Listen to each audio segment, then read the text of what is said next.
everybody. Welcome to A Fern Between Us, episode 98. 98. We, Michelle and I are two of the four owners of Vivok Winery. My name's Jesse. We know her name's Michelle. And it's amazing. We're coming up on 100 episodes and we still can't introduce ourselves smoothly. So, whatever. I would like to thank Lynn. Yeah, what is this ridiculous thing you're wearing? It is yet another crown. Another tiara? Yes, Lynn, who has been a huge supporter of ours and been a part of our wine club forever. She comes and visits us every time she's even near New Mexico. And she saw a card that had this crown, and she said, "Oh, yes. Queen of the wine," it says. Yeah, Queen of the wine. Michelle needs it. And so I think it's important that, I open the show with that. I am going to put this actually on the bottle because we will be tasting Chardonnay.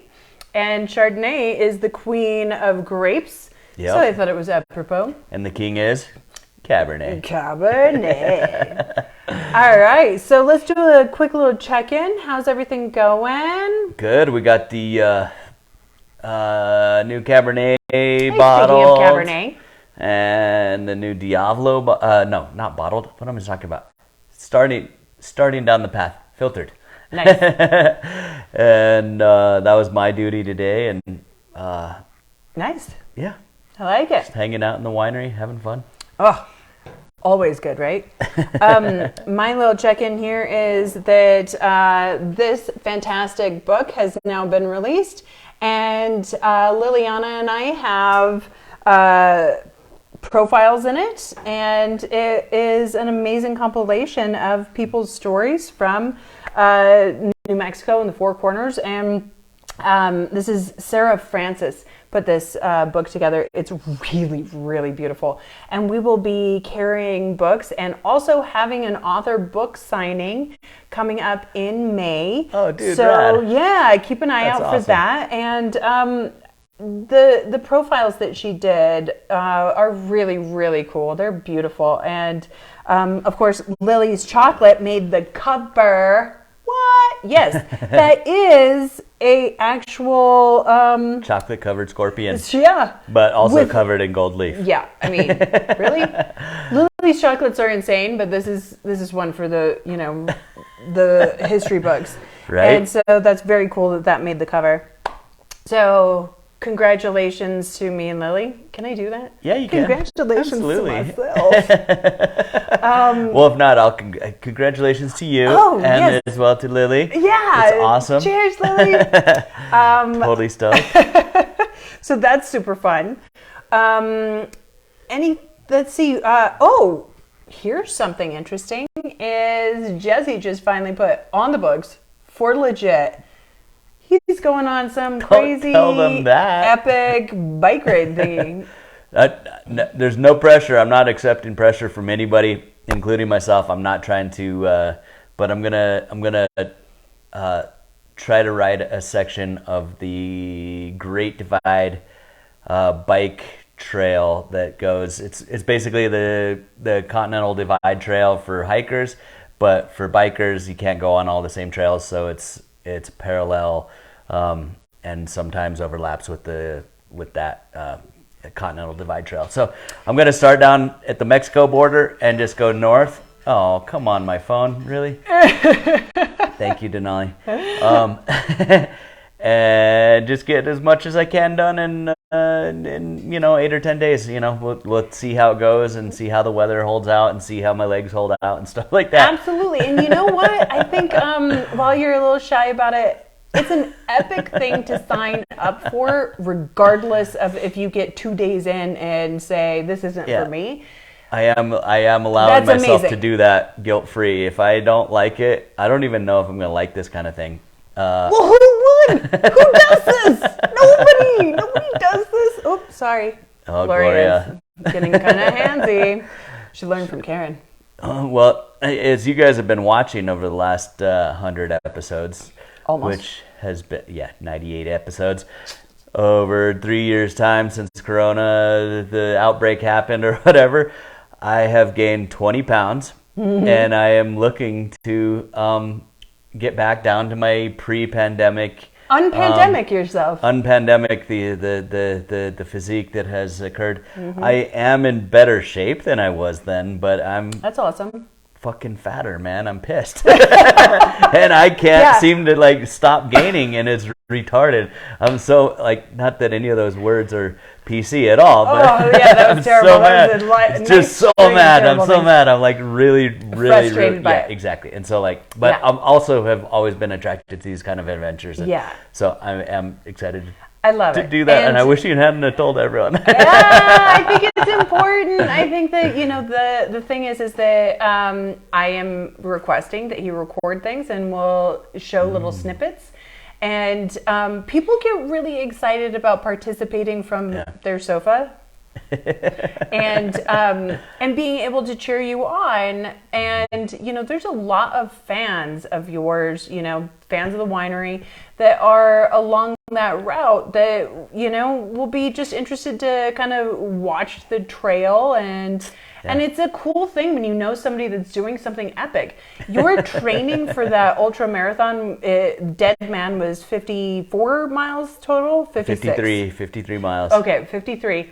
I mean, it's so beyond most of our comprehension that somebody would sign up to do this kind of stuff that I think it's really... It's back when I was a kid, though, and didn't know better, you know? You were not a kid.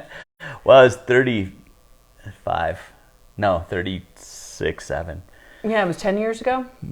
Yeah, 37. So, but it inspires, right? So seeing you like do this might make me want to try to lose my pandemic 20.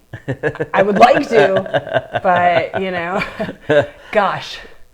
Anyway, so cheers, honey. I think it's really just signing up and taking on the task is huge, and I think that's really important. Thank you. And you should get a lot of love for it. So, all right. So we are tasting the Chardonnay, as I had mentioned before, and you know, Chardonnay originally from, or you know, the roots being in Burgundy, Chablis being one of the more famous regions for unoaked Chardonnay.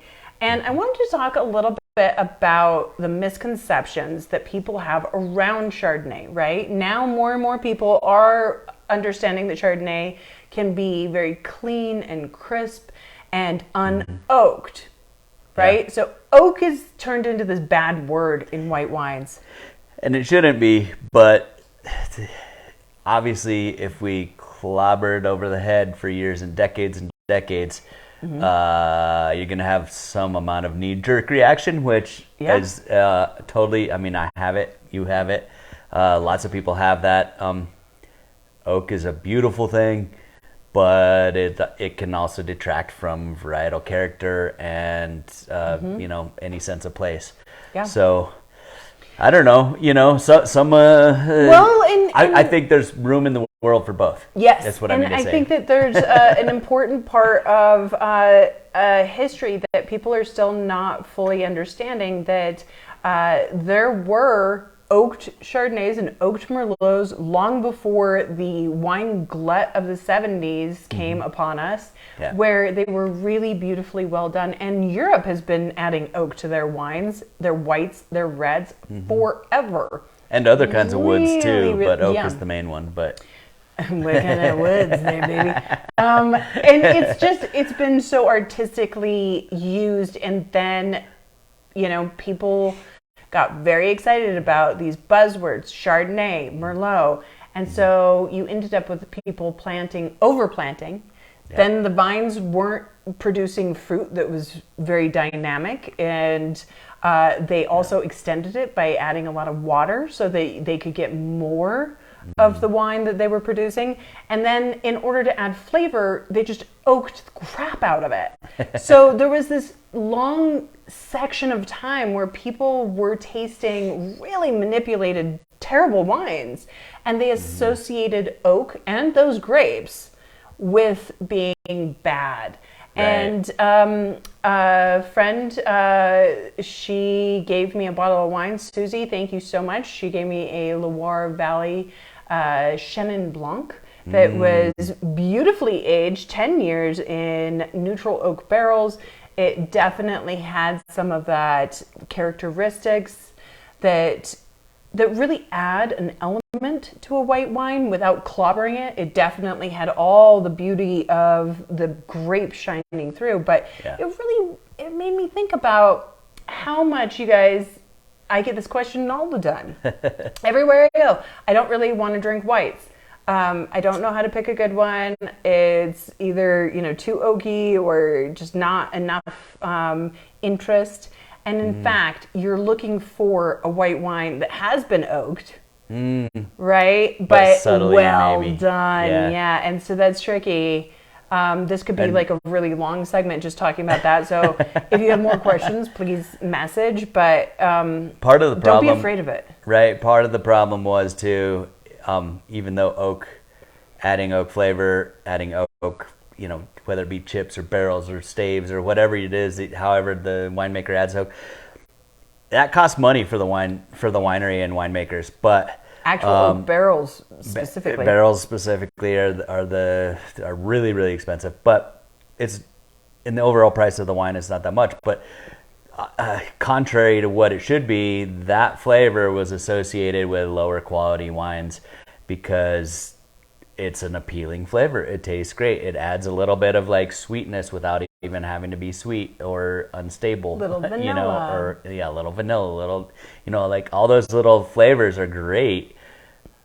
But if that's your substitute for like quality wines, I don't know. Yeah.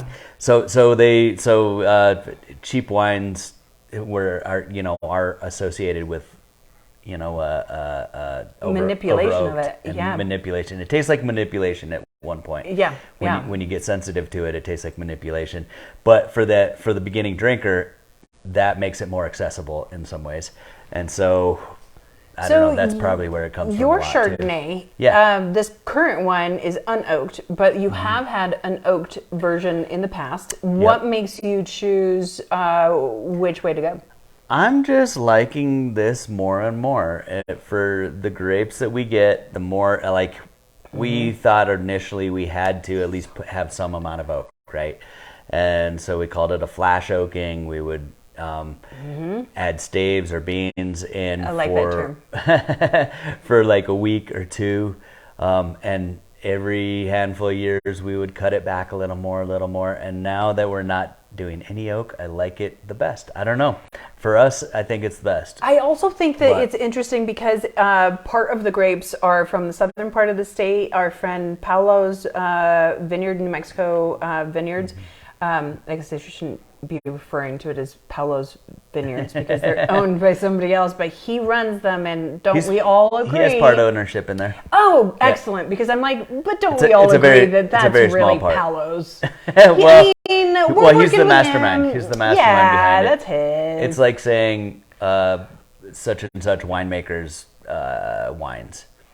Right? So these are the grapes. Yeah, somebody else might own the winery, right. But the winemaker is, yeah, okay, great. Moving on. But so some of the grapes are from down south, and then some of the grapes are from our vineyard up here in the north. In Velarde. Yeah, in Velarde, the Abbott Vineyard. And I think that is so interesting. At one point, you had enough to create an entirely Abbott Vineyard Chardonnay. And it was so Chablis-like with that great minerality and high acid. And I think this combination is even better because it adds a little bit more depth. Yeah. So honestly, if you like white wine or if you don't, I don't think that you can not like this wine. It's so dynamic. It's and there's such no oak. A nice kind of... It's wild. Kind of creamy, smooth. I don't know. I like the blend as well. I don't know. I love it. I like a little bit warmer weather and a little bit cooler weather blended together. No oak, no malolactic either. Which is amazing because it has. It's so creamy. I would think it is malolactic, but it's not. I don't know. And Anyway. it did just win a gold at the Texas International Wine Competition, so we're not the only ones that think it's awesome. Nah. But I also do like oak Chardonnays. I think they have their place. They can handle a little bit weightier meal, too. Yep. All right, so there you have it. By Chardonnay. And so let's jump into questions. All right. Well, Scott Merrifield, Okay. who lives on the East Coast, and evidently we're going to have to deliver his wine club to him at some point. I don't know if you guys saw what is Chris Padberg doing today. His episode this past week was delivering wine club to some members up in Steamboat. And Nate and Karen, thank you. Awesome. Love you. And they put them up for the weekend, their whole family. And so Chris, in exchange, hand-delivered the wine club and then stated that if you live somewhere cool, that he'd do that. And, of course, that got some attention from some other wine club members. Scott immediately jumped on this. And so you never know where we might pop up after this this gauntlet has been thrown down. This was Chris's idea and didn't run it by anybody. I believe it's Chris that should have to perform all of these functions. He's the one that that promised it.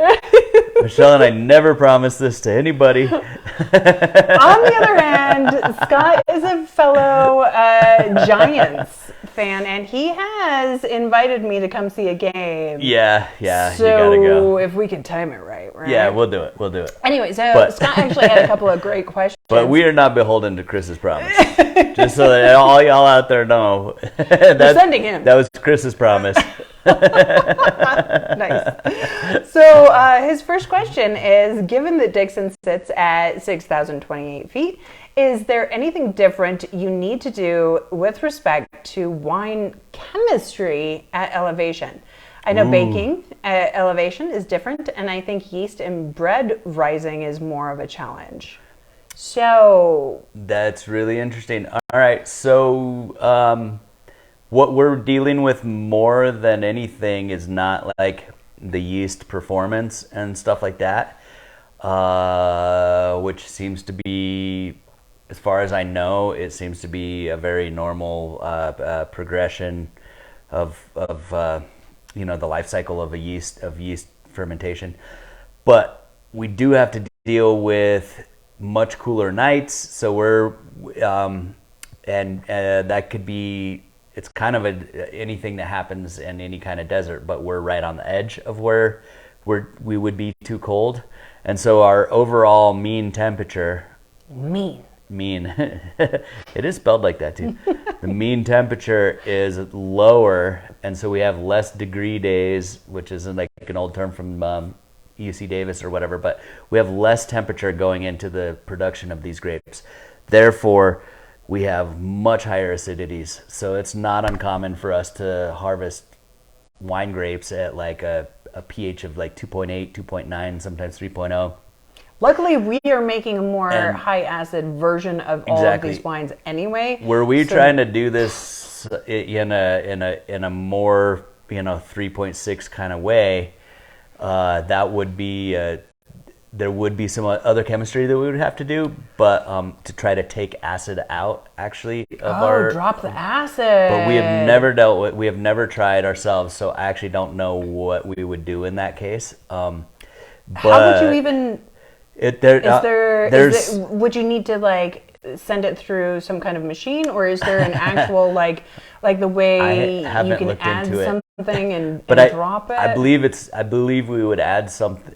I guess my question is, does acid, can it fall out of a wine like tannin? It would be something like that. Okay. So you would add something in there that would accrete acidity. Accrete? Yeah. Ooh. It would be like a magnet for acidity, and that acidity would drop out, I believe. I don't believe it's a buffering situation where you're adding a base that would I don't believe, but I'm not sure. I haven't ever actually tried it. That's fascinating. I've heard a little bit of negative stuff about trying to as soon as you raise the pH. Right, start trying to mess with the wine, the more you mess with it, the more problems you could have. Now So another thing, in extreme situations, we will blend with something from the south that already has a much higher pH, a lower acidity, and the two combined will come up somewhere in the middle, depending on the buffering capacity of the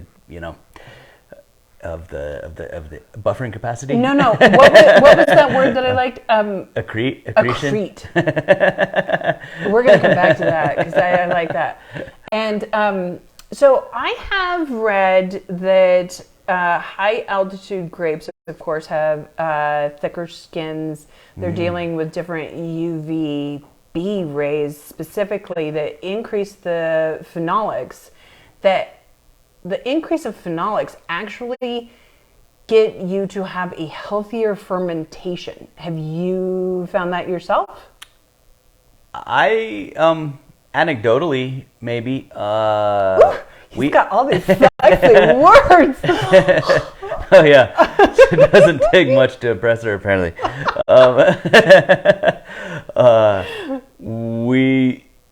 Lots of people talk about the difficulty with stuck fermentations and stuff like that.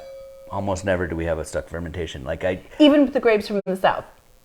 Even with the grapes from the south, I mean, the south is at 4,200 feet already. That's still high altitude, yes. But we have not had to deal with very many stuck fermentations. I've had maybe in 20 years, maybe 3 times where I've had to physically go back in there and try to restart a fermentation. Sometimes we have sluggish fermentations, but it doesn't seem to be the problem that other people are dealing with. Yeast nutrients at that point, or are you always doing yeast nutrients? You don't want to over add nutrients because that adds food for bad bacteria and shit to grow. Yeah, exactly. Gotcha. Any of those things can, they need something to eat as well, and so if there's tons of nitrogen in there or whatever, you want it to be the right amount, not too little, not too much, and so you can't just keep adding food in there or something. How often do you check your fermentations and do? Every day we're measuring them, but during active fermentation we measure every single day, and tasting and smelling and if it stops, if it slows down and it's getting weird, then we pay extra attention to it. You're so cute. I love it. I love it when you talk wine to me. I don't know if you guys enjoyed that little tidbit or not. Want to know more? Message us if you have further questions. I thought that was riveting. So sorry if you fell asleep, but I thought that was amazing. It was awesome.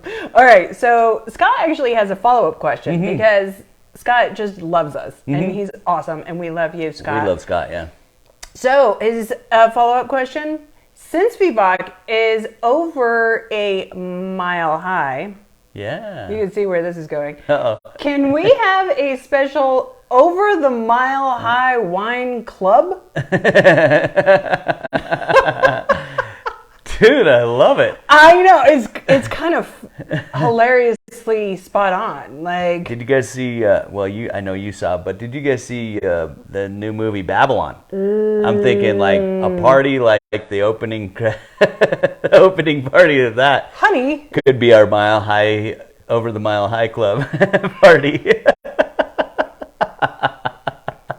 One, I think we're too old to party like that anymore. But I do think that it's worth playing with this idea. It's pretty clever. I like it. Like it. This is interesting. And maybe you should be submitting this as an idea or concept with maybe even just magazine cutout kind of ideas that you submit for our label contest. We've got this brand new wine that we've never done before. It's a Beaujolais style. It's a Pinot Meunier, so it's from our high elevation vineyards right here in Dixon. It's going to be epic. It's going to be a huge party. It's a party wine. maybe it's the Mile High Club wine. I don't know. I say we're opening ourselves up to a Babylon-style party if you're doing that. Okay, no nudity at the tasting room. We have to mandate that, and no drugs at the tasting room. We have to mandate that. So, if you haven't seen Babylon, go see it. But the word Mile High Club I carries a certain connotation. I'm sorry. You can infer without demonstrating, honey. Anyway, I love that. I think it's a good idea. I think it's something that we're going to think about. Nice, Scott. That's awesome. I know, and I really do think you should submit that as a label option. All right, our next question, our last question for today. How do I learn how to describe a wine? I don't know how to explain what I like or don't. I just know when I taste it, if I do or not. Oh, yeah. Okay. You are not the only person. You are one of most people on the planet drinking wine. It's gay. It is. It's That's so hard. Funny. In lots of ways, like, I feel like, I mean, I can do it. I can do it well, sort of. But yeah. At this point. But it did not come naturally to me. I don't know. Like, part of the problem is a lot of people don't understand what you're talking about. Even tasting room attendants or wine shop employees. Floor guys, whoever you're talking to. Some people really know, and some people really don't. And so, like, when you ask somebody's opinion, you don't know. They sound like they sound good. They're like, oh, what I would do is blah blah blah, but that doesn't mean that they understand what you're talking about. Dry means lack of sugar. Doesn't mean lack of fruitiness. Doesn't mean high tannins. Like, so, like, when you say I like a dry wine or I don't like a dry wine, they go polar ends. The person you're talking to is going to be like, oh, you don't like a dry wine. Then you want this sweet wine, and you're like, no, I don't like a sweet wine, but I just don't want it to be super tannic, so you have to get the right terminology down. Dry means sugar. No sugar. Dry means no sugar. Your level of dryness is the sugar. I see the sugar thing. Tannins is the dryness in your mouth or lack thereof. Fruitiness, which also gives it structure, right? So that's you might like soft tannins, right? Little structure, but not. Yeah, and then and fruitiness, like any wine can have fruitiness, anywhere from sweet wines to dry wines. Any of those can be fruity as hell, So these are all difficult. You got to figure out where you stand in this whole scenario. Most people, honestly, like a dry, fruity, decent amount of acidity. Oh shoot, I didn't even say anything about acidity. And then soft tannins. That's really probably the bulk of the red wine sales. Almost for sure you. And white wine too. Like anything too. Oh yeah. If it's too austere, it seems sharp. Yeah, you need a little fruitiness in there, even though you want it dry. Mm-hmm. And I think a lot of people end up like loving or getting a slightly off dry wine, slightly sweet wine, because it's easier to drink and it's a slightly safer bet. The only problem is sometimes it gets too sweet. So. I also I like to start people either if it's some of our staff that are newbies getting excited about wine or people taking a class, whatever, that the first thing to identify, and I think it comes down to what I'm identifying in the glass, right? It's a big world inside this little tiny casing, and it's super hard if you're trying to think of all the wine things all at once. And so if you try to just take it one step at a time. So now, number one, get a wine journal. And I don't mean it as like scary homework, but I swear if you can just write down a word, the name of the wine, a word, and then either a star or 5 stars or whatever your rating system wants to be. Did you like it or not in a word? And then you're going to start seeing a pattern, and it doesn't take but 10 seconds. So the first thing to do is to start looking at the fruit. I always feel like fruit is the most easy to identify. So you start looking at, is it, okay, what kind, do I smell fruit? If I smell fruit, what kind of fruit is it? You know, like, for example, this Chardonnay, do you smell strawberry? No. Okay. Great. 1 down. Do you smell peach? Maybe. Well, if it's kind of like peach, but it's not really like peach, what else might it be? Could it be a nectarine, right? Could it be an apricot? You can start just kind of marching through. It doesn't have to get real elaborate, but just start identifying a fruit. Is it red berry? You can be loose. Categories like blackberry in a red Is this wine. anything in the tropical fruit range, which is like mangoes, bananas, pineapple, even like nectarines and peaches papaya. Could possibly be there. And so it's like that's more stone fruits, but you know, or is it more like green apples, or is it more like in a red wine scenario, it's like red berries versus black, darker berries. Or totally. Things like that, and just be like, it's kind of a berry, and maybe you don't even just say berry, maybe just tropical, maybe just start there. Start there. And if you can identify any of those things, and then you'll start to see patterns. As soon as you put one word to it, you'll start to see patterns. Because your brain is actually fascinating in the olfactory. I'm not going to get into it big time, but I do have to say it's so mind-blowing the way this works, and it's unlike any of your other senses. It's phenomenal. So when you smell, it's actually going through an olfactory bulb. It actually comes into the back part of your eyes. So if you close your eyes when you smell, you could come up with an image far faster than a word is going to come to your mouth. And that is going to be key in identifying. There's a lot of other receptors, and it's really, really cool if you want to be bored to death sometime. But it's huge. And so if you just start doing that as step one, then you can go further into what kind of fruit that is. What kind of berry is it if it's a red berry? But past that is spices. Spices Fruit are in. And spices. Yeah, and then it extrapolates. But if you can start with those two things, really focus on fruit until you feel comfortable, and then start experimenting with the spices you have in your kitchen and really smelling them, paying attention to them. What about... you're going to start smelling spices. All right, so what are your spices in this? Well, of course, it's... oak adds a lot of spices that not an oaked wine is going to have less spices, right? So you're going to get a lot of spices in, say, red wines. But so for me, she's like this. You got to like, what's the first thing?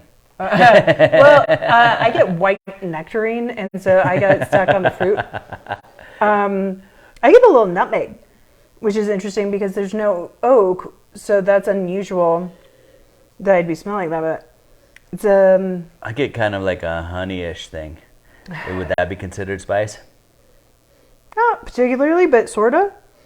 It's not far off, right? And I think by honey, there's more. Now I can't think of the name of the spice that would do it, but. It's more grassy, so more. I need to go more into the grassy kind of spices, like a little bit of dried dill. So that's different than like a dill pickle, people. That's vinegared cucumber. Dill spice is different. That's a little more grassy. All right, so pretend you're a newbie, right? And okay. So what do you get out of this? Just like first hit, boom, categories. First hit I get is stone fruit. So okay, there you go. And then what spice? Or any spices? Grassy spices. Grassy-ish. Okay. So you're just like, okay, now I like stone fruit, grassy spices. I love this Chardonnay. Where do you go from there? I would then go into a store and I would say, are you familiar with this winery? They will say, no. Yes, or no. And then you say, okay. It's only a handful of stores that would say yes. Gotta buy direct. And then you would say, so it's smooth, right? It does not have a high spike in acidity. So that acidity is the tingling on the side of your mouth, or if you drink a lot of coffee, or a smoker, or anything like that, you might need to be working on the front of your gums. Those Makes are big you salivate. receptors. Yeah, and so then it's not me. You are. Sorry, that was the phone again.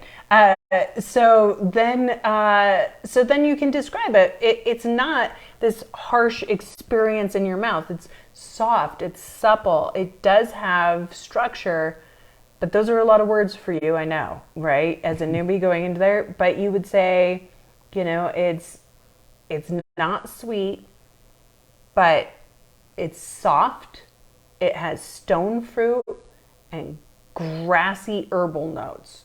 Somebody's going to be able to be like, oh, so you like an unoaked Chardonnay, you like a Sauvignon Blanc, you probably like a Chenin Blanc. Mm-hmm. They're going to be able to direct you just from that little of there you go. Direction. There you go. But it means you have to write it down in your book.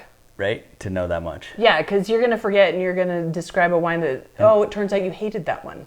Shit. And the other way to do it is if you find yourself, you can't do this in the U.S. or in the New World really, but if you find something in Europe that you like, be like, I like Riojas. Mm. Then they're going to be like, okay, I can put you in a category of things that you kind of like, and then try things out from there. Yes. And that then huge. So your experts will be able to be like, well, have you ever had a Tempranillo from Paso Robles or whatever? And you'd be like, no, I have not. And then you try one and you're like, awesome. Yes or no. You know, like you can decide at that point, like, huge. Dig on it, don't dig on it, and or great or good. It's going to be great or good. It's not going to be like, I don't like this. Like, you shouldn't be closing doors. You should be opening doors, mostly. So. And that's so important to say, right? That with the European I shouldn't be like it or don't like it. Like, if you don't love it, then you hate it. No, that shouldn't be the case. Like, these should all be good. Like, unless it's flawed, and then there's something wrong with and then, a lot more. Exactly. So then, but you can just follow the stream of like, I love this wine. I love this wine also, and then you'll slowly branch out and find other wines that you're just ecstatic about. And it is really helpful to say, I love the wines I buy. Every time I buy a Rioja, I'm pretty happy with it. Yeah. A wine person's going to be able to really help you because there are specific standards that those regions in Europe have to follow. So a Chianti follows certain things, and it's in the U.S. really and most of the New World, we get to do whatever we want. We can do whatever we want. So then it's like producer by producer. It's like, I really love this guy's Tempranillo. Oh, I really hated this person's Tempranillo. Like, so do I like Tempranillos? I don't know. So it's a mess. It turns into a mess because of that. I'm glad you brought that up. Because we don't have regulations or standards on it in most places. But anyway, that's. Hopefully that got now, some of it. It didn't overwhelm you. Follow up with questions. And we're going to wrap up. Okay. We're coming to the end of the show. Next week is going to be natural wines as a topic and orange wines. It is a hot topic for all you people. Are we going to get a few? We have to, right? Oh, God damn it. I know. Everybody's really excited about it, except for the people that actually really like wine. Anyway, we're going to delve into it. We're going to give you all the highs, lows, and ifs and maybes of these interesting wines. So we'll make try sure to find send in one at least that we kind of like. Make sure to send in your questions, what you want us to investigate, or if you've had one that you really love. And here we go. Here's the big news, guys. Big news. Don't tell them. Don't tell them yet. Yep. We are coming down on the home stretch. We are going to hit 100 episodes of A Fern Between Us. We started the show during the pandemic, in the very couple of weeks as the pandemic started, and we were in lockdown and things were nuts. We had no idea what was going to happen. We were closed. It was just insane. And also, we were going insane. So not being able to leave the house, we created A Fern Between Us, and it's been so much fun. However, now things are different. Things have changed, and we need to reinvent ourselves. And so at 100 episodes, we're going to do a big celebration, look back over some of the great episodes and great questions you guys sent in and interviews that we had. And then we're going to take a break. And we're going to say goodbye to the current way we've been doing it. We're going to reimagine the show. We're going to reimagine how we put this all together and include you guys and create something brand new and really fun this summer. Yeah, we'll figure it out. A little bit of but also a little bit of you know. if you were behind the scenes with every single week that I have to talk to him and get him to participate. I always love it when I'm on the camera, but before so true. before the show, I don't want to do it. While I'm doing it, I love it. This is me every time I'm trying to talk him into getting on camera. Anyway, it has been a blast, and we love all of you guys. We're going to just come back bigger, better, and even cooler. So send us your ideas and what you want to see. It's going to be kind of a Fern on the go, you know? Oh, you think? Yeah, I want to do things like out and about. I want to... our production value is going to go back into the toilet. It's going to be like, working this whole thing up. It's still there. It's so much better than when we started. Are you kidding me?